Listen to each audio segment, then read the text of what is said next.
हवं तसं यश काय मिळेना, बरोबर ना? आता ही धावपळ सोडून कुठेतरी लांब निघून जावंसं वाटतंय ना? अजून किती दिवस सोसावं लागणार हेच तुझ्या डोक्यात कायम असतं. त्याच त्याच गोष्टींना पुरता कंटाळून गेलायस तू. मला माहिती आहे या वेदना आता तुला सहन होत नाहीये. यापुढे अशी समस्या तुला सतावणार नाही. तू आजपर्यंत भरपूर दुःख सहन केलंस. तुझी वाईट वेळ संपून जाईल. त्यानंतर येतील सुखाचे सोन्यासारखे दिवस. बाळा, तू प्रयत्न करत राहा.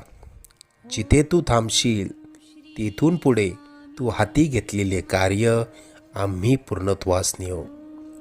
तू प्रयत्न करत राहा. यश तुझी वाट बघतंय.